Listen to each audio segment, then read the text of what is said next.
ఆ తుర్కలు MIM party వాళ్ళు వచ్చి కాంగ్రెస్ వాళ్ళు వచ్చి మీ బంగారం గుంజుకోపోకుండా ఉంచుకోరు ఫస్ట్ ఆడు చూడునే గుంజుకోపోతున్నారు చైన్ స్నాచర్స్ ఎంఏం పార్టీ వాళ్ళు అవునా కదా చైన్ స్నాచర్స్ దోపిడీగాళ్ళకు రాజ్యం ఇవాళ తెలంగాణ రాష్ట్రంలో వచ్చింది జూబ్లీస్ లో రాబోతుంది దాన్ని దృష్టిలో పెట్టుకొని ఇవాళ బీఆర్ఎస్ మీద కోపంతో మీరు ఏ పార్టీకి ఓటేసారు కాంగ్రెస్ పార్టీకి ఓటేసారు కాంగ్రెస్ పార్టీకి ఎందుకు ఓటేసారు 2,500 రూపాయలు ఇస్తారు ఇచ్చిరా ఎవరికైనా 4,000 రూపాయలు పెన్షన్ ఇస్తున్నారు ఇచ్చిరా ఎవరికైనా ఉద్యోగాలు ఇస్తున్నారు ఇచ్చిరా ఎవరికైనా రైతు భరోసా ఇస్తున్నారు ఇచ్చిరా ఎవరికైనా విద్యార్థులకు 5 లక్షల భరోసా కార్డు ఇస్తున్నారు ఇచ్చిరా ఎక్కడైనా ఫీజు రియంబర్స్మెంట్ లేదు రైతు భరోసా లేదు ఆరోగ్య పైసలు లేవు ఏమి లేవు ముఖ్యమంత్రి చేతుల తెచ్చి నాకు రూపాయి నా తలకా కోసిన రూపాయి లేదంటున్నాడు ముఖ్యమంత్రి ఈ ఎట్లా తెలంగాణ రాష్ట్రంలో మళ్ళా వాళ్ళకి ఓట్లు వేయాలని ఒక్కసారి ఆలోచించండి కాబట్టి ఓట్లు వేయరు కాబట్టి ఇవాళ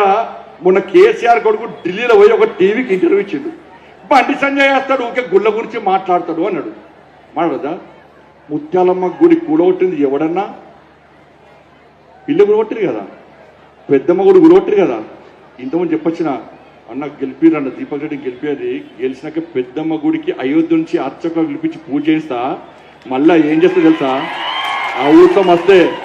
అవసరం వస్తే ఢిల్లీ నుంచి అమిత్ షా గారిని పిలిపించి కొబ్బరికాయ కొట్టిస్తా మీరు గెలిపిరన్నా పెద్ద మూడు ఇది గుళ్ళు గుళ్ళ కొడితే నేను మాట్లాడితే బండి సంజయ్ ఊకే గుళ్ళ గురించే మాట్లాడతాడు అన్నాడు అని వీడికొచ్చి ఏం చెప్పింది తుర్కోల మీటింగ్ పోయి నాకు ఓటైంది నేను జూబ్లీస్ లో అన్ని బస్తీల్లో శ్మశాన వాటికలు కట్టిస్తాడట గుళ్ళుగా ఉన్నా శ్మశాన వాటికలు ఉన్నా శ్మశాన వాటికలు ఏడుండాలి కబ్రస్థాన్లు ఏడుండాలి ఇవాళ వాడు తీసుకొచ్చి కబ్రస్థాన్లు రేవంత్ రెడ్డి ఏమంటుండంటే ప్రతి పార్కుడు కబ్రస్థాన్ చేస్తాడట ఈ ట్విట్టర్లో ఏమంటుండంటే నా సొంత పైసలతో కబ్రస్థాన్ కట్టిస్తాడు ఈడ కబ్రస్థాన్ నీళ్లు ఈడ లైట్ లేదు ఇలా కనీసం దానికి కరెంటు లేదు ఏం లేకుండా ఉన్నది వీడ సొంత పైసలతో కబ్రస్థాన్లు చౌరస్థానాలు కట్టిస్తారట కాంగ్రెస్ వాడు గెలిస్తే మీ పార్కులు మీ కమ్యూనిటీలు అన్ని కబ్రస్థాన్లు అవుతాయి ఈద్గాలు అవుతాయి దర్గాలు అవుతాయి మసీదులు అవుతాయి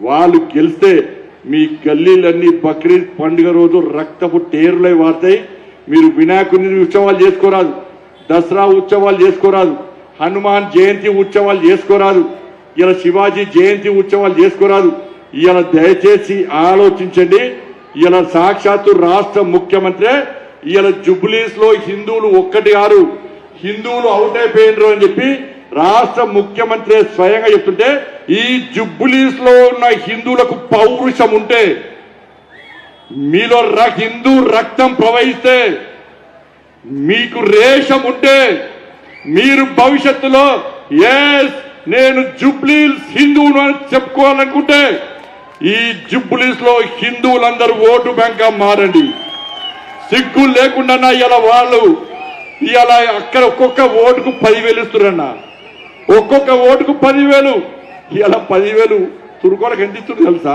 20,000 మిక్సీలు గ్రైండర్లు టీవీలు ఎవరికి మీ ఓట్ల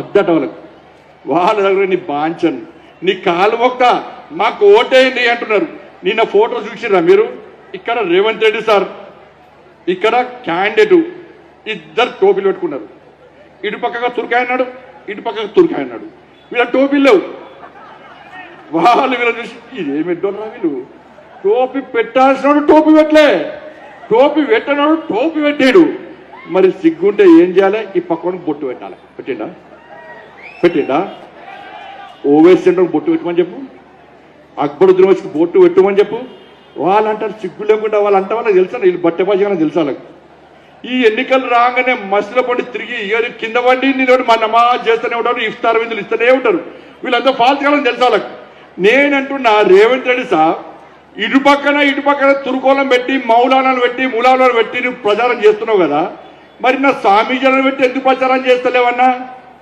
ఓవైసీలు పోయి భాగ్యలక్ష్మి అమ్మవారిని ఎప్పుడైనా మొక్కిపించినావన్నా ఎప్పుడైనా అజరుద్దీన్కో ఓవైసీకో బొట్టు పెట్టినావన్నా నీకు వాళ్ళ ఓట్లే కావాలంటే ఇలా ఇంత దిగజారిలో ఓట్లు తీసుకోరన్నా తొడగొట్టురన్నా ఇష్టపడుద్దన్నా ఇజ్జత పోతుందన్న బయట ఇది మామూలు ఎలక్షన్స్ కావన్నా నేను ఇలా కష్టపడి మిమ్మల్ని వేడుకుంటున్నా అంటే ఈ జుబ్లీస్లో ఒక్కసారి ఆలోచించండి.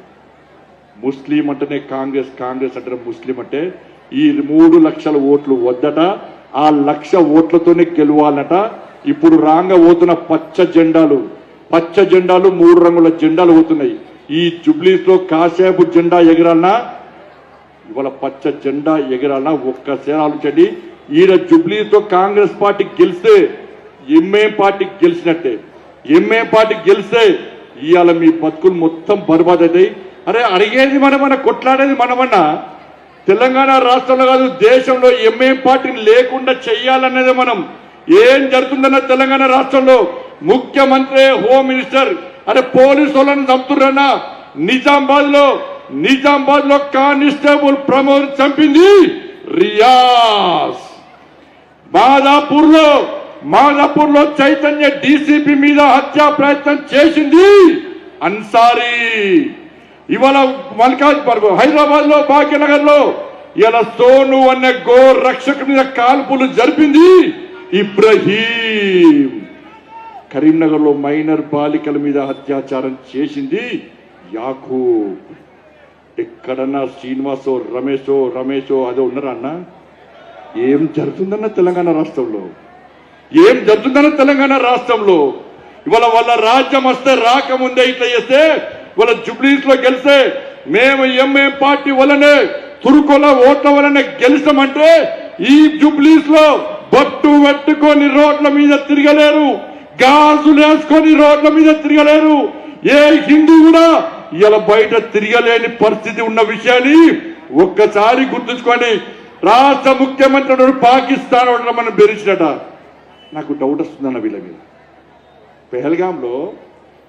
పెహల్గాంలో అవయవాలు చూసి చంపిరాన్న హిందువులను చంపిరలేదా? ఇలా పాకిస్తాన్ ఊడుతున్నా, వీళ్ళు తుర్కోలంలో ఊడుతున్నా. నాకేం డౌట్ వస్తుంది, వీళ్ళు కూడా కాంగ్రెస్ వాళ్ళు చెక్ చేయాలన్నా, వీళ్ళ అవయవాలు చెక్ చేయాలి. వీళ్ళ నిజంగా 2 ఒరిజినల్ చూడాలన్నా. వీళ్ళ డిఎన్ఏ అన్న పాకిస్తాన్ డిఎన్ఏ కావచ్చు. డౌట్ వస్తుంది నాకు. గింత దిగదారన్నా పోతుండే తురుకోలు అంటుండే. ఈ హిందువులను ఎప్పుడంటలేడన్నా.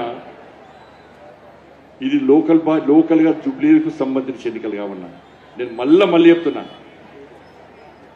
ఇది దయచేసి ఇలా జై అనుడు. నేను హిందూ, బండి సంజయ్ హిందూ మాట్లాడు, నా మీద కేసులు పెట్టే నీ కాదు, ఏమైనా పెట్టుకోక కేసులు. 109 కేసులు, ఇంకో 10 కేసులు, 129 కేసులు. 9 సార్లు జైలుకి పోయినా, ఇంకో 10 సార్లు జైలుకి పోతా. నన్ను 3 సార్లు చంపే ప్రయత్నం చేసి తురుకోను. ఇంకోసారి అరే పైదానికి పోయే కిందానికి వచ్చినాను. నేను ఈ ధర్మానికి సేవ చేయడానికి వచ్చినాన్నా. నేనే కాదన్నా, ఈ భారతీయ జనతా పార్టీ కార్యకర్తలు ఎవరైనా కూడా ఇవాళ ఈ ధర్మం కోసం పనిచేయడానికి సిద్ధంగా ఉన్నారు తప్ప వీళ్ళొక్క ఓట్ల కోసం పిచ్చ బతుకు మాది కాదన్న. మీ బతుకులు చెడతూని అమ్మ. ఈ టోపీలు పెట్టి నాకు ఇప్పుడేమో టోపీలు పెట్టి అనుకుంటూ ఉంటాడుదన్న. ఇంకా టోపీ అన్న, ఈ టోపీ అన్న, ఆరెంజ్ కలర్ టోపీ అన్న, ఇది అన్న, ఇంకా టోపీ గడి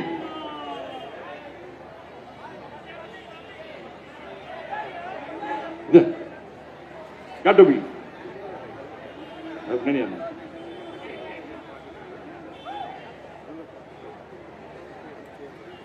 గది అరే మన రంగు కనడరా వాళ్ళకు కనడాల. ఇది అన్న సేమా పెట్టనా?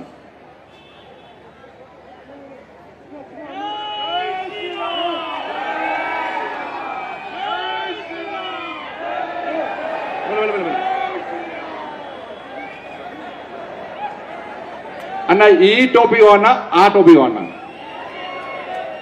ఏ టోపీ అన్నా, ఈ టోపీ అన్నా, ఆ టోపీ అన్నా. ఈ టోపీ కావాలన్న జుబ్లీస్ హిందువులందరూ ఇటోటే. ఆ తెల్ల టోపీ, తుర్కోల టోపీ కావాలనుకున్న అందరూ అటు ఇటు ఓటేసుకోరు. మాకైతే ఓట్లయితే మాకు ఒక్కటే ఓటు కావాలి, ఈ ఓటు కావాలి. ఈ టోపీ కోసం పనిచేస్తామన్నా, ఈ జెండా కోసం, ఈ కాసేపు ధ్వజం కోసం పనిచేస్తామన్నా. మా లక్ష్యం వల్ల ఒకటే, చార్మినార్ మీద కాసేపు జెండా ఎగిరేసిన లక్ష్యమే. అరే గాడికి వేనమన్నా, గాడ పర్మిషన్ లేకుండా ఎవ్వడు రావద్దు అనన్నా. పోయినమా లేదా? భాగ్యలక్ష్మి అమ్మవారి శక్తి ఏందో ప్రపంచానికి చాటనమా లేదా? అమిత్ షా గారు వచ్చి పూజ పాల్గొనడం లేదా? యోగి గారు వచ్చి పూజలో పాల్గొనడం లేదా? జేపీ నడ్డా గారు వచ్చి పూజలో పాల్గొనడం లేదా? కాబట్టి ఈ తెలంగాణ రాష్ట్రం వాళ్ళ జుబ్లీస్ వైపు చూస్తుందన్నా, జుబ్లీస్ హిందువుల వైపు చూస్తుందన్నా. మీరు వాళ్ళ వీళ్ళ మాటలు నమ్మకండి. పైసలు పక్కా చూసుకోండి. పైసలు మనయే, మన అయ్య జాగిరి కాదు, మన తాత జాగిరి కాదు. 10,000 20,000 పైసలు వాళ్ళు ఇస్తే తీసుకోండి. ఓటు ఎక్కడ గుద్దానో అక్కడ గుద్దండి. పొద్దున 7 గంటలకు పోయి పువ్వు గుర్తు మీద గుద్దుతే పువ్వు గుర్తు బట్టనే ఖరాబ్ కావాలి, అట్లా ఉండాలి ఓటు. కానీ కావాలని ఖరాబ్ ఏం గుర్తు మళ్ళీ జరుగుతుంది. ఎన్నికల కమిషన్లో ఏం సార్ ఈ జుబ్లీస్ లో పువ్వు గుర్తు గుద్ది గుద్ది గుద్ది గుద్ది ఈవీఎం మిషన్ ఖరాబ్ అయినా సార్. ఈవీఎం మిషన్ పంపండి సార్ అని గట్ల గుద్దాలన్న ఓట్లు. ఎందుకంటే ఈ బిఆర్ఎస్ దొంగలని ఇప్పుడు రాగా